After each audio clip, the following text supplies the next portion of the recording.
कहा अपना ब्रह्मचारी जी कहाँ गए अपने? क्यों प्रखर? अच्छा शादी करोगे कि नहीं ये बताओ? अरे अभी आप लोग रुको, अभी कैमरामैन फोकस। शादी करोगे कि नहीं? शादी करना है कि नहीं करनी है? कौन कह रहा है? कौन कह रहा है? बोरा जी दूसरी करोगे क्या? अब इस उम्र में मत पड़ो तुम लफड़े में भैया। प्रखर के दादाजी कहाँ हैं? क्या बोल रहे? करनी है? किसको करनी है? जिसको करनी वो बोलेगा। प्रखर करनी है कि नहीं? नहीं करनी? अच्छा इतना नियम ले लो, करेंगे तो जैन धर्म में ही करेंगे, मतलब करोगे।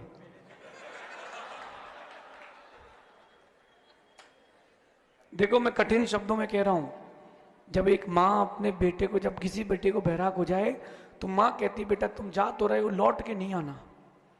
ऐसी अपने बच्चों से कह देना, अगर तुमने ऐसी विजाति में शादी कर ली जहां जैन दर्शन के लिए स्थान नहीं है, तुम्हारे लिए हमारे घर में कोई स्थान नहीं है। एक जगह की घटना, एक व्यक्ति था, वो मतलब मैं आपको लगभग 5-6 साल पुरानी बात बता रहा हूँ। बोले मेरे बच्चे महाराज जी मेरे हुक्म पे चलते हैं ना। कैसे? बोले मेरे पास 50 करोड़ की संपत्ति है, मैंने स्टाम्प पेपर में लिख दिया है 25 करोड़ बेटे के नाम पर, 25 करोड़ बेटी के नाम पे, और उनसे कह दिया हमारे हिसाब से नहीं चले। नीचे वसीयत में लिखा है अगर इन बेटों ने मेरी ये शर्त नहीं मानी, मेरी संपत्ति मंदिर के लिए दान है, उसका हिस्सा दान। तो बोले हाथ जोड़ के चलते हैं, पापा पापा।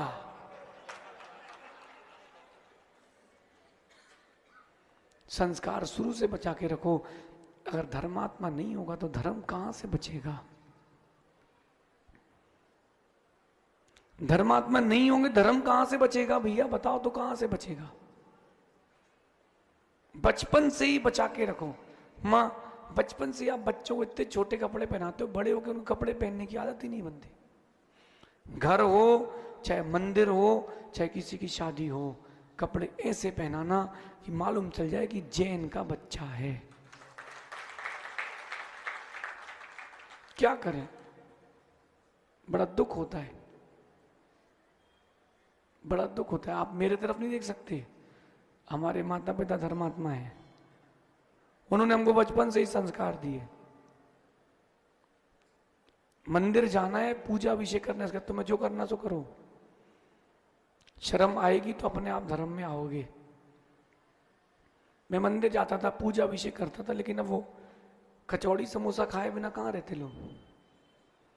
तो समोसा खाने, कचौड़ी खाने ठेले पे खड़े। एक माँ मंदिर में कहती बेटा तुम रोज पूजा अभिषेक करते हो, मुझे बहुत खुशी होती है, लेकिन तुम ठेले में खाते हो। कोई चतुर्थ काल की बात नहीं, अभी की बात है। मुझे बड़ा दर्द हुआ कि मतलब उस माँ को दर्द हो रहा है, तो ठेले पे खड़े होके नहीं खाया, घर पे लाके खाया। एक स्टेप तो टूटा, फिर बाद में घर पे भी नहीं लाए। धीरे धीरे परिवर्तन आता है। माँ धर्म की रक्षा करो, ये आपका कर्तव्य है। धर्मात्मा की रक्षा करो, ये आपका कर्तव्य है। चाहते हो धर्म की रक्षा करना तो अपने बच्चों की रक्षा करो, अपनी रक्षा करो। जिद्दी मत बनाना। विशाल तुम्हारा बेटा रो रहा है, नहीं हमको फोन देखना है, उसको एक और लगाओ। बोले रोगे हम और रुलाएंगे, जितना कह रहे हो उतने हमारे हिसाब से चलो। आंखों से डरना चाहिए। पैसा किसके लिए कमा रहे हो? बच्चों के लिए। लेकिन जिद पूरी नहीं करना, उसकी इच्छा पूरी करना। शब्द सुनना, जिद पूरी नहीं करना, इच्छा पूरी करना। पापा मुझे फोन चाहिए, ले बेटा तू फोन ले ले। पापा मुझे ये फोन चाहिए और आज ही चाहिए है, अब नहीं मिलेगा, जा। गंभीर बात कह रहा हूं। फिर वो बाद में लड़का ले आएगा, दूसरी लड़की, लड़की ले आएगा दूसरा लड़का। पापा मैं तो आपकी आज्ञा के बिना शादी नहीं करूंगी, लेकिन इससे करूंगी। फिर क्या करोगे? कम से कम समाज के लोग ये नियम ले लें कि अगर कोई ऐसे कुल में शादी करता है जिस कुल को जैन धर्म की योग्यता नहीं है, समाज के लोग उसके यहां किसी भी कार्यक्रम में नहीं जाएंगे। कम से कम आप तो इतनी डिग्निटी रखो नौरतन जी आप नियम ले लो, तू मत कर लेना, तो वो कहां जाएंगे? हाँ, कोई जिन शासन के बाहर जाके शादी करेगा उसके यहां नहीं जाएंगे, पक्का? 9 बार न मुकर, नियम ले लो, पक्का नहीं जाएंगे, हैं? पक्का? कितने लोग नियम ले रहे हैं? बस इतने ही से मैं देख लो पंडित जी, इतना बोलने के बाद इतने से बोले महाराज जी अब आपको क्या बताएं, आप थोड़ा ना समाज में रहते हो। भैया एक ने तो मालूम मुझसे क्या बोला, बड़ा जी मुझसे कहता महाराज जी आपको क्या लेना देना समाज से, आप तो अपनी साधना करो। अब उसको क्या बताएं भैया, हम धर्म गुरु है, समाज को रास्ता दिखाने वाले हम हैं, हम ठेकेदार नहीं हैं, हम भगवान महावीर स्वामी के एजेंट तो हैं। देखो धर्म की रक्षा होगी तो ऐसे होगी, बाकी जैसे आप सोच रहे हो वैसे कभी नहीं होगी, वैसे कभी नहीं होगी, जैसे आप सोच रहे हो वैसे कभी नहीं होगी। आप चाहते हो कि हमारे साधु है ना 24 कैरेट गोल्ड जैसे हो, अरे हम भी तो चाहते, तुम कम से कम 18% वाले तो बन जाओ, 22 वाले बन जाओ, 24 मत बनो।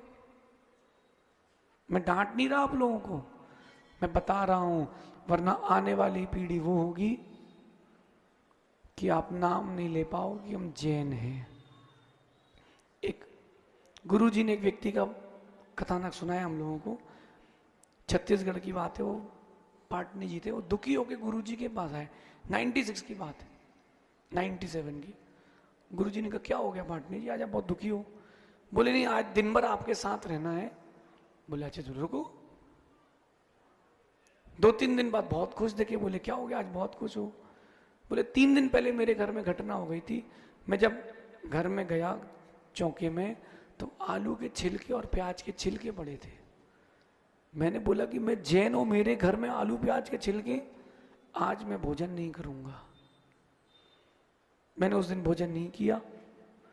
घर के पूरे परिवार के लोग इकट्ठे हुए, बोले दादाजी आज के बाद घर में आलू प्याज नहीं आएगा। इतना स्ट्रिक्ट होगी नहीं,